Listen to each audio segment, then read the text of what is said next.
Welcome to digital class room. Dear students, ఈరోజు మనం 9th class Telugu medium social studies సాంఘిక శాస్త్రంలో పాఠ్యభాగమైనటువంటి చరిత్ర పాఠ్యభాగమైన మరి యూరోప్లో మారుతున్న సాంస్కృతిక సాంప్రదాయాలు 1300 నుంచి 1800 మధ్యలో ఎటువంటి సాంస్కృతిక సాంప్రదాయాలు ఉన్నాయి అన్న దాని గురించి మనం తెలుసుకుంటున్నాం.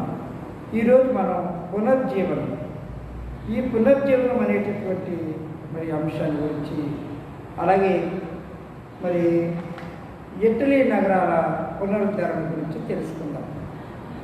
యూరోప్ చరిత్రకు సంబంధించి అధ్యయనం చేయడానికి కావలసిన సమాచారం 14వ శతాబ్దం నుంచి ఎంతో అందుబాటులో ఉంది. మనకు తెలుసు 14వ శతాబ్దంలో చాలా మార్పులు సంభవించాయి. ఆ మార్పులు అప్పటి నుంచి కూడా ఏంటంటే చరిత్రకు సంబంధించినటువంటి ఆధారాలు అనేవి మరి లభిస్తూ ఉన్నాయి యూరోప్లో.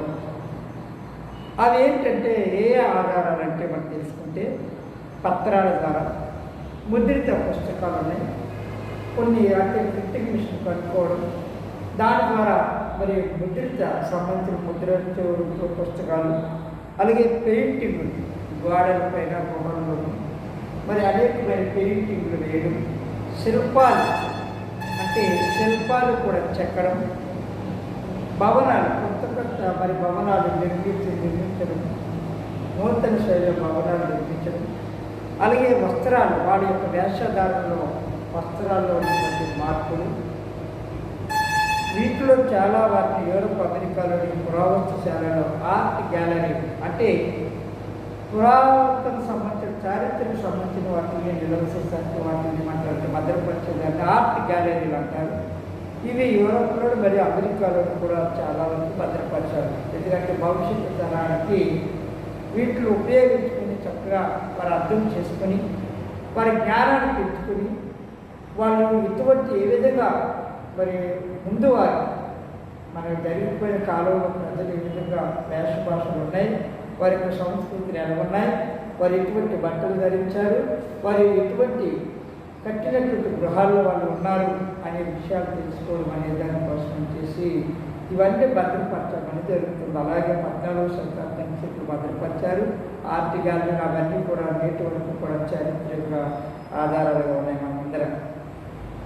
వీటిని బట్టి ఏం చేస్తారంటే చరిత్రకారులు చక్కగా వాటిని అధ్యయనం చేసి వారి గురించి క్షుణ్ణంగా తెలుసుకుని మరి అనేక విధాలుగా వారి యొక్క పరిస్థితుల్లో రాయటం అనేది జరుగుతుంది. పుస్తకాలు రూపంలో, అలాగే గుర్తుల రూపంలో మధ్య రాసి భద్రపరచడం జరుగుతుంది. 14వ శతాబ్దంలో జరిగే సాంస్కృతిక మార్పులు వివరించడానికి చరిత్రకారులు 18వ శతాబ్దం నుంచి పునర్జీవనం అన్న పదాన్ని వాడుతున్నారు. అయితే చరిత్రకారులు అంటే ఎవరైతే మరి జరిగిపోయినటువంటి విషయాలని మరి గ్యాలరీలో ఆర్ట్ గ్యాలరీలో ఉన్న విషయాల మీద వాటి ఆధారంగా ప్రజల యొక్క జీవన శైలిని, వారు వేసుకున్న వస్త్రాలు, వారు తిన్నటువంటి తిండి, వారు ఉన్నటువంటి భవనాలు, ఇలాంటివన్నింటిని బట్టి ఏం చేస్తుంటే చరిత్రకారులు పునర్జీవనం అనే పదాన్ని వాడడం జరిగింది. 19వ శతాబ్దం నుంచి దాన్ని వాడుతున్నారు. స్విట్జర్లాండ్కి చెందిన జాకబ్ బక్హార్, ఈ జాకబ్ బక్హార్ అనే ఆయన 1818లో పుట్టాడు, 97లో చనిపోవడం జరిగింది. ఈయన ఎవరంటే స్విట్జర్లాండ్కి సంబంధించినటువంటి ఒక చరిత్రకారుడు.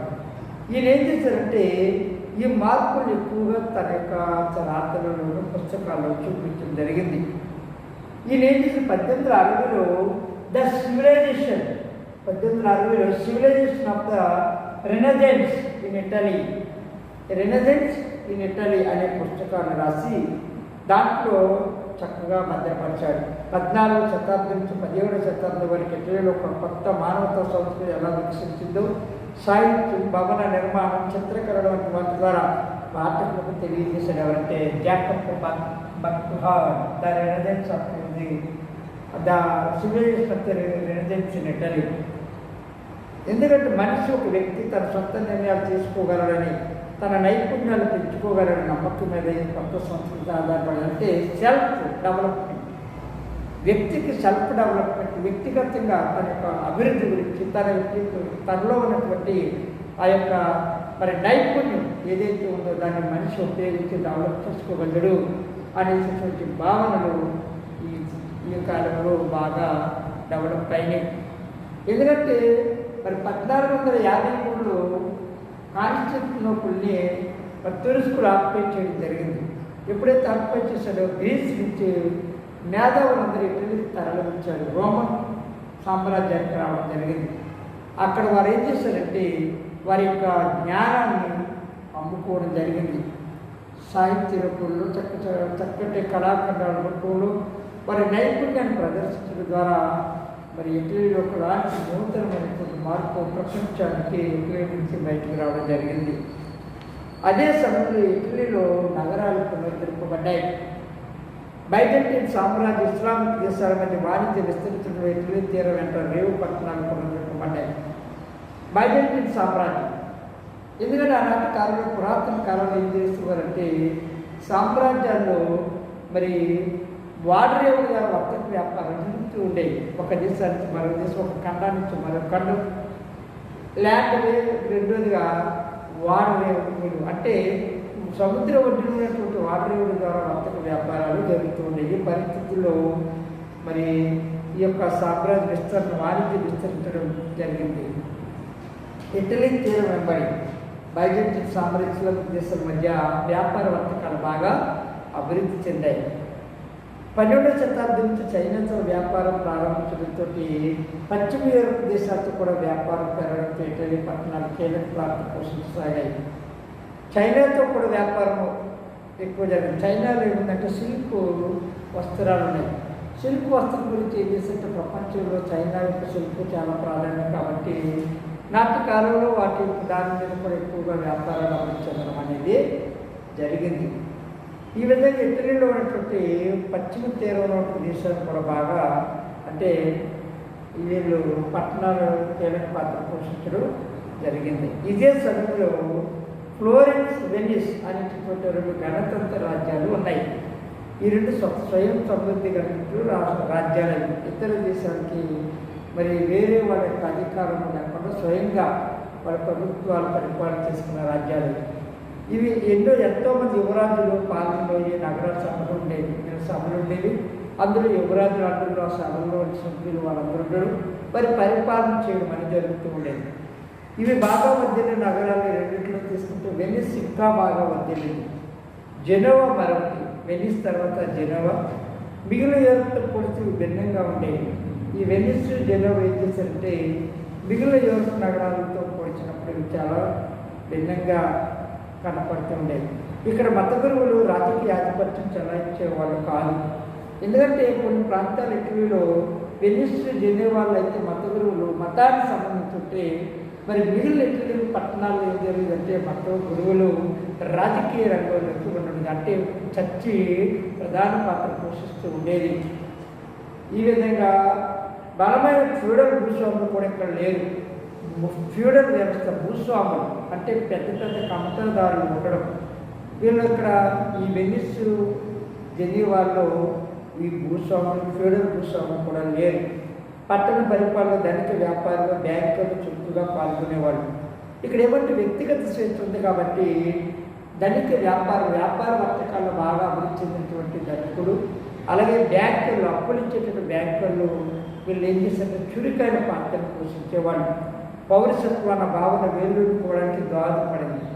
ఈ భావనలో ఏమైనట్టుగా పౌరసత్వం అంటే ఇప్పుడు మనం తీసుకున్నామనుకో, మనం ఎవరంటే భారతీయులము, మన పౌరసత్వం భారతీయులమే. మతాలు వేరైనా, కులాలు వేరైనా, భాషలు వేరైనా, ప్రాంతాలు వేరైనా మనం ఎవరు అనంటే భారతీయులు. ఇదే పౌరసత్వం ఉంది. అటువంటి పౌరసత్వంతో వీళ్ళు ఉండేవారు. ఈ పట్టణాల సైనిక నియంత్రణ పరిపాలన సమయంలో కూడా పట్టణ ప్రజల్లో పౌరులు అన్న భావన బలహీనపడలేదు. ఒక సైనికులు ఉన్నప్పుడు కూడా నియంత పరిపాలన వచ్చినప్పుడు కూడా ఇటలీలో ఎవరు ముసోలిని నియంత పాలన ఉంది. ఆ సమయంలో కూడా వీళ్ళు పౌరులు అనే భావన బలహీనపడలేదు. ఇదే సందర్భంలో మత గురువులు ఏమనేవారు అంటే క్లర్జీ అనేవారు. క్లర్జీ అంటే చర్చికి చెందిన బోధకులు, బిషప్, కార్డినల్స్, పోప్ వీళ్ళు ఏమనేవారంటే క్లర్జీ అనేవారు పురాణ కాలంలో. ఇప్పుడు ఏ విధంగా అయితే మన గుడిలో పూజారులు, చర్చిల్లో మరి సేవకులు, అలాగే మార్పు మసీదు ఏ విధంగా అయితే మరి ఆ యొక్క వాటిని పిలుస్తూ ఉంటారు. అలాగే ఈ చర్చిల్లో ఏమైనా దేవాలయంలో క్లర్జీలు అనేవారు, చర్చికి చెందిన బోధకులు, బిషప్, కార్డినల్స్ని, పోపుల్ని వీళ్ళు క్లర్జీలు అనేవారు ఆనాటి కాలంలో. ఈ విధంగా మనకి మరి పునర్జీవనం మరియు ఇటలీలు నగరాల పునరుద్ధరణ గురించి మనకి తెలుసుకోవడం జరిగింది. కాబట్టి మరి ముందు తరగతిలో మరికొన్ని మానవతావాదం భిన్న విద్యాలయాలు, మానవతావాద విశ్వవిద్యాలయాలు, కళాకారులు, యథార్థ భావం అనేటువంటి విషయాల గురించి, కాలేజీ వాటి గురించి తెలుసుకుందాం. Thank you.